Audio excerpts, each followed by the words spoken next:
Chapter 1: The Girl with the Red Notebook. The glass hall building always felt too clean, too tall, and too silent for anything human to grow there. White walls, white air, white floors polished until they looked like frozen light. Jalen Rook sat in the waiting area, suit crisp, jaw tight, face carved with the exhaustion of a man who had fought too many battles inside his head and not enough outside it. He stared at the tablet in his hands, pretending he cared about numbers he'd long stopped believing in. Then the door hissed open. Small footsteps. Slow. Careful. Jalen looked up. And froze. A child stood in the doorway of the glass interview room. Small. Thin. Clothing torn at the hem. Hair tangled into a wild halo of copper strands. And her skin? Green. Soft moss green, almost glowing under the sterile lights. Her arms wrapped tightly around a faded red notebook, clutching it like a shield. She swallowed once, stepped in, and said in a tiny but steady voice, "Sir? I came for the job." Jalen blinked. Once. Twice. Because his brain refused to process it. She couldn't be more than 7 or 8. And she was alone. He leaned forward slowly. Not in fear. In disbelief. "Kid," he said quietly. "Do you know where you are?" She nodded, trying to stand taller. "This is where people come to ask for help. This is where you hire them." Her voice trembled but didn't break. "I can work. I learn fast. I don't need breaks." He stared at her. Not at the color of her skin. Not at her torn sweater. At her eyes. They weren't scared. They were determined. But behind that determination, something heavier lived. Hunger. Loss. Months of surviving in a world too big for her. Jalen exhaled. "Who sent you?" he asked softly. She hugged the notebook tighter. "My mother. She's too sick to walk. She told me to come instead." The hallway air felt colder suddenly. Jalen's stomach tightened. This kid wasn't lying. He rubbed his brow, jaw locking the way it did when he saw something he couldn't ignore. "All right," he said finally. "What's your name?" "Lyra." "And what happened to your mother, Lyra?" Her small fingers curled around the edge of the notebook. "She can't breathe right when the vents turn on. The air hurts her. They told us to leave our room because we couldn't pay." A tiny pause. "She's worse today." Jalen shut the tablet off. Work didn't matter anymore. Reports didn't matter. Nothing mattered except the fact that a child had walked across the sector alone for help. He stood up slowly. "Lyra," he said, voice steady. "Take me to her." Her eyes widened. Not fear. Relief. "You'll come?" she whispered. "Yes." He didn't add the rest. "Because if I don't, no one will." He stepped past her, opened the glass door, and motioned her forward. "Lead the way." The little alien girl nodded once, clutched her notebook to her chest, and walked. And as Jalen followed her out of the shining corporate halls, he understood one thing clearly. This wasn't going to be a job interview. This was the beginning of something that would tear his quiet life apart. Chapter 2: The Stairs Under the City. The upper districts of Ardent City looked like polished crystal, but each level you descended got darker, narrower, and louder. The air changed first. From sterile, to chemical, to damp metal. Lyra walked ahead with tiny fast steps, one hand gripping the notebook, the other holding on to hope so tight it almost hurt. Jalen stayed CLO2, SC behind her. Not hovering. Not pitying. Just watching. Counting her breaths. Counting her pace. Learning the rhythm of a child who had grown up walking on fear. They reached a sealed maintenance hatch. Lyra knocked twice, soft, like she didn't want the walls to hear. The hatch creaked open. Inside, the air was colder. And sitting against the far wall, wrapped in a blanket too thin to warm anything, was her mother. Green skin dulled. Cheeks hollow. Breathing shallow. Eyes half open. She looked up weakly. "Lyra, you shouldn't have gone. You shouldn't." The woman's voice cracked, her lungs fighting for air that wasn't there. "I brought someone," Lyra whispered. Jalen stepped forward. The mother stiffened instantly. "You, human, leave. We don't need judgment." "I'm not here to judge," Jalen said. "I'm here because your daughter asked." The woman tried to sit up, but the motion sent a sharp cough ripping through her chest. Metallic flecks hit her palm. Jalen's eyes hardened. "Lyra," he said quietly. "How long has she been like this?" "A week, maybe 2. Her voice cracked. "We had medicine. Then it ran out." Jalen knelt, ignoring the cold metal biting through his suit pants. "What's her name?" "Rhea," Lyra whispered. Jalen nodded. "Rhea, I'm taking you out of here." She grabbed his wrist, surprisingly strong. "No. They'll remove us from the district. They'll send us below. We won't survive it." Jalen didn't flinch. "You won't survive this either." Silence. Rhea's hand slowly loosened. Lyra stepped closer, placing her tiny hand on her mother's cheek. "He keeps his promises, Mama." Jalen lifted Rhea into his arms. She was lighter than she should have been. Too light. And with Lyra at his side, they left the cold underground room behind. Chapter 3: The apartment that wasn't ready for them. Jalen didn't bring them to a clinic. Clinics in Ardent City asked too many questions and helped too few people. He brought them to his apartment. Small. Clean. White walls. White light. White silence. Lyra stepped inside and froze, eyes wide like she'd walked into another planet. "You live here alone?" she asked. "Yes." "You don't have anyone?" "No." She looked around again. "It feels lonely." Jalen didn't answer. He placed Rhea on the couch and pulled out an old medkit. Not the corporate kind, those were locked behind biometric scanners. This was the kind used by people who had seen too much of the world and didn't trust the system to fix it.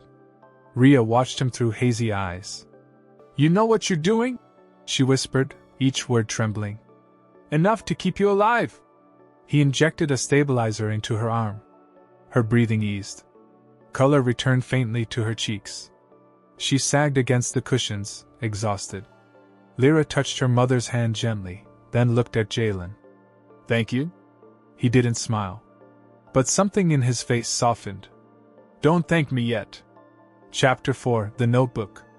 Lyra sat on the floor, hugging her red notebook. Jalen noticed the way she held it, as if the book itself was her heartbeat. "What's in there?" he asked finally. She hesitated. "Everything." "Show me?" She opened it slowly. Inside were hand-drawn maps of the city. Tunnels. Air vents. Abandoned places. All drawn in shaky crayon lines, but accurate. "What is this?" Jalen asked quietly. Lyra's voice went small. "Places we were allowed to sit, and places we were chased away from." She flipped to the back. And there. Names. Dates. A list. "Lyra," he said, voice low. "What are these names?" Her eyes shimmered. "People like us, who disappeared." Jalen went still. "How many?" 42. She didn't look 8 anymore. She looked like a survivor. Rhea's voice came weakly from the couch. "Don't show him that." But it was too late. Jalen understood the picture. Someone, some organization, some authority, was removing alien families. Quietly. Systematically. And Lyra had been keeping track. No wonder she walked into a corporate building alone. She wasn't just desperate. She chapter was the last witness. Chapter 5: The Men in Gray. They came at night. Jalen was washing a cracked med tube when the building lights flickered. A coded signal. Not natural. Not random. Lyra looked up instantly, instincts primed like an animal that had survived too many bad nights. "Are they coming?" she whispered. Jalen's heart thudded once. Yes. 3 figures in gray stepped into the hallway. Silent. Purposeful. Corporate security, but not the normal kind. Not guards. These were cleaners. Evidence cleaners. The tallest one spoke through the door. Mr. Rook, we need to verify an unregistered life form detected in your unit. Lyra's breathing quickened. Rhea staggered to her feet despite her weakness. No, she whispered.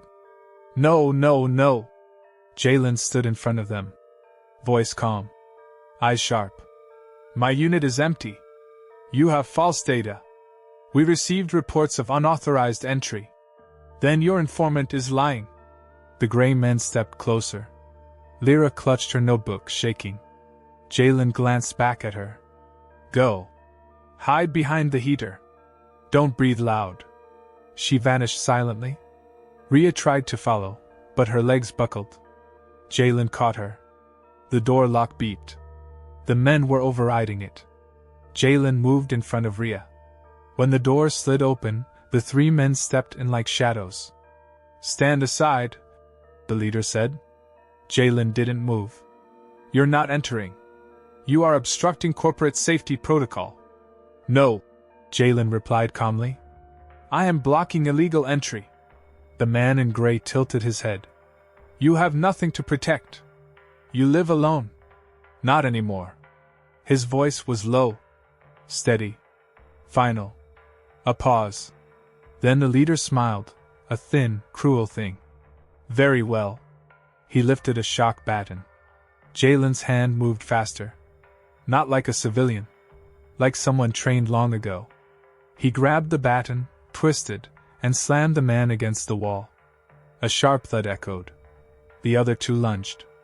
Jalen moved like a man who had once sworn never to fight again. But still remembered how. His elbow cracked into a jaw. His knee drove into a rib. A baton clattered to the floor. One man fell. Second stumbled. Third backed away. This isn't over, the leader hissed, clutching his side. No, Jalen said. It's just beginning. They retreated down the hall. Silence returned. Jalen locked the door and leaned against it, breathing heavy. Lyra crawled out from behind the heater, trembling. Jalen, why did you fight them? He looked at her. Because you're not disappearing like the others. Chapter 6, Run? They couldn't stay. Not now. Rhea could barely walk, but fear gave her strength. Jalen packed what little he owned. Lyra carried her notebook. Rhea leaned on both of them. Where do we go? Lyra asked. Somewhere no scanners reach, Jalen replied. That place doesn't exist. It does, he said. Undercity.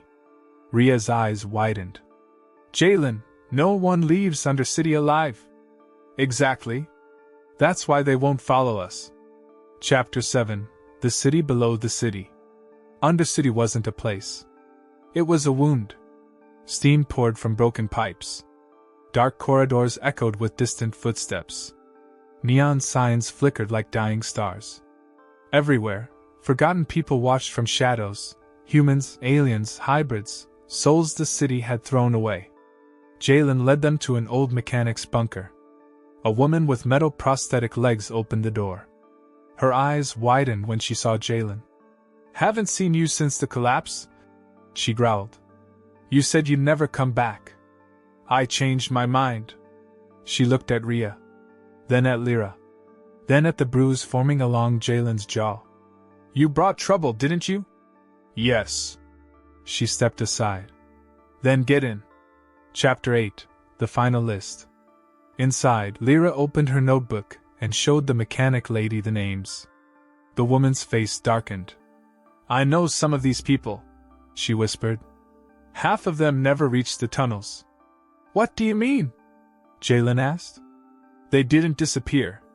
Her voice dropped. They were taken to Biosector 9. Lyra flinched. What's that? A lab, the woman said. Where the city studies things it doesn't want to understand. Jalen felt the air leave his lungs. Rhea closed her eyes. Lyra clutched the notebook. I'm not going there, she whispered. I'm not. Jalen knelt in front of her. You're not going anywhere. Not without me. Her voice cracked. You promise? Every time. Chapter 9. What Jalen Used to Be. Rhea watched Jalen as he cleaned a cut on his arm. "You fight like someone trained," she said softly. Jalen didn't look up. "I used to be part of internal security. The real kind. Not the corporate puppets." Lyra's eyes widened. "You were a protector?" "No," he said quietly.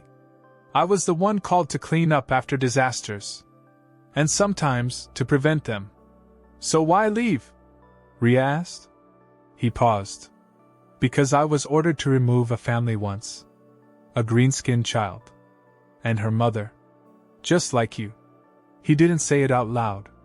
But Rhea saw the truth in his eyes.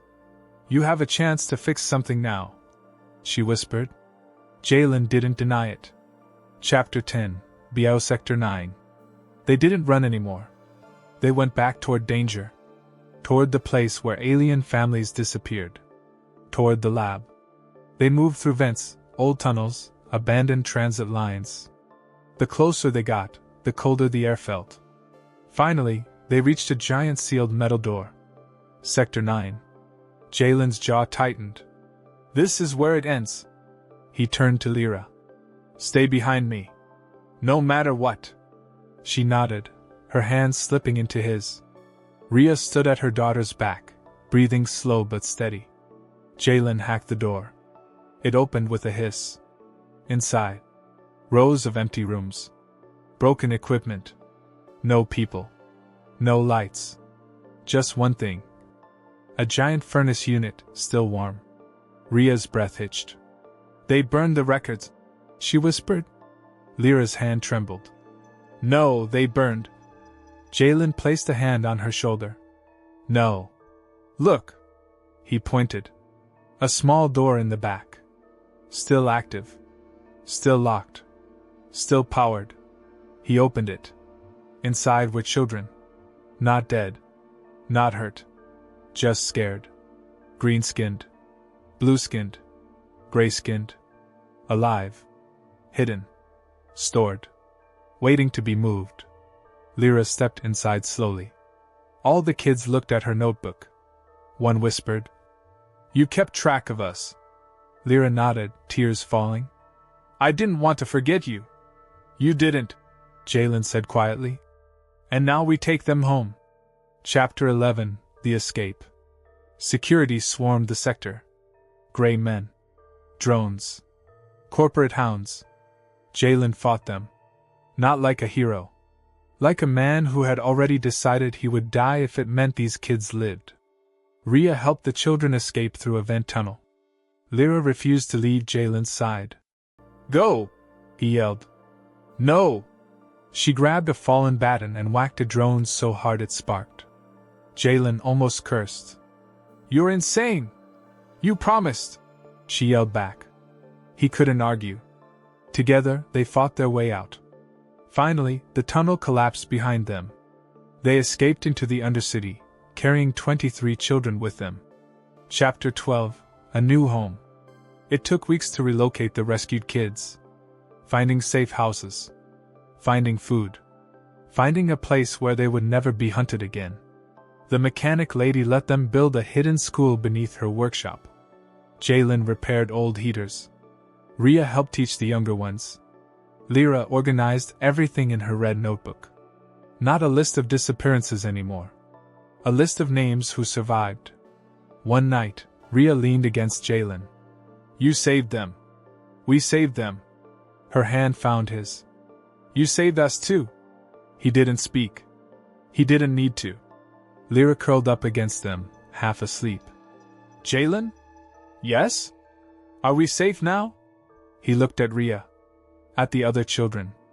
At the little Undercity school built from scrap metal and hope. "Yes," he said finally. "You are." Epilogue, the red notebook.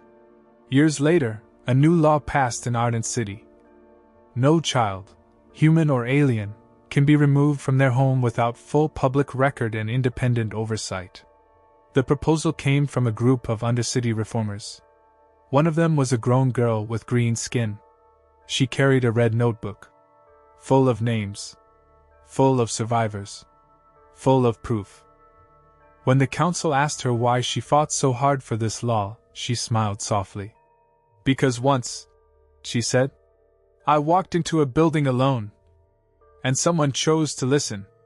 Jalen stood behind her in the hall, unseen by the cameras. Watching. Proud. She didn't turn around. But she whispered, just loud enough. You promised. And you kept it. The end.